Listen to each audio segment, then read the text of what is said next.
L'enfer est peut-être éternel, oui, mais à un moment, il cesse d'être seulement l'enfer, il se transforme, on s'adapte, quelque chose en nous s'ouvre, le miracle arrive, il faut qu'il arrive. Voilà ce que vous écrivez, Abdel Attaya, page 68 de votre roman. C'est quoi? C'est la résilience, c'est la fureur de vivre, au fond, dans un monde tourmenté? Je pense qu'à un certain moment, le désespoir ne peut pas continuer éternellement et qu'une énergie vitale en nous, l'énergie de la vie tout simplement, qui fait qu'on se lève le matin et qu'on fait ce qu'on doit faire, cette énergie dépasse tout, dépasse les obstacles, dépasse les identités politiques qu'on nous impose, dépasse les insultes qu'on peut subir dans n'importe quel pays où on vit. Ouais, sa Donc, condition sociale aussi. bien sûr, c'est-à-dire il y a quelque chose au départ en nous qui est beau, et qui est extraordinaire et que le monde nous fait parfois oublier, Hmm, qui est une énergie hmm. vitale, une énergie d'explosion, une énergie de révolte. Une fureur de vivre, la révolte, et pourtant il y a ce titre, Un pays pour mourir, c'est une expression que l'on entend beaucoup au Maroc, par exemple. C'est une expression, en tout cas, le titre me vient d'une expression que j'entendais, que j'entends toujours au Maroc, c'est-à-dire le Marocain, quand il est dans la vie quotidienne, qu'il n'en peut plus, qu'il y a trop d'injustice, trop d'oppression, trop de contrôle social les uns avec les autres.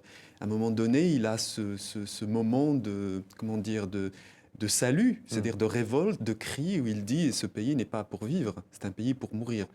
Mais dans le livre, le pays pour mourir, l'expression un pays pour mourir va au-delà de ce qu'elle signifie là. C'est-à-dire Ouais. que pour un moment donné, pour aller au-delà de cette injustice, de tout ce qu'on vit aujourd'hui d'une manière très noire, Hmm.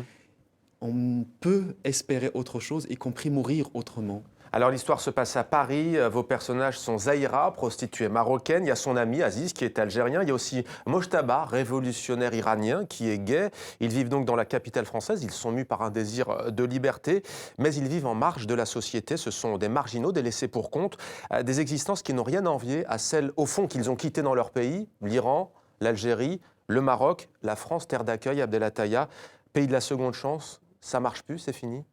Ah non, je dirais pas ça. C'est-à-dire que là, j'ai voulu.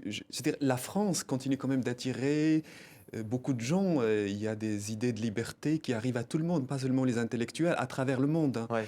Mais quand on arrive à Paris, quand on arrive en France, je vais pas dire l'intégration, le fait de cohabiter avec l'idée qu'on avait de la France et la réalité de la France, la C'est réalité de brutal, Paris, ouais. c'est très brutal. Et du coup, on est dans quelque chose de l'ordre de l'invisibilité.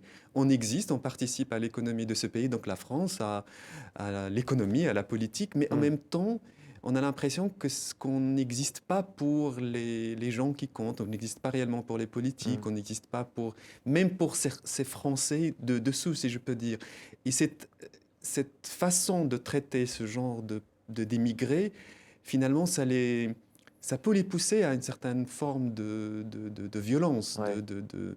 parce qu'on ne peut pas avoir quitté son premier pays pour des raisons politiques ou pour des raisons de liberté et en même temps se retrouver bloqué dans un pays comme la France, Paris, où justement ces idées de liberté ne sont pas toujours Hmm. appliquées. En tout cas, l'égalité n'est pas pour tout le monde.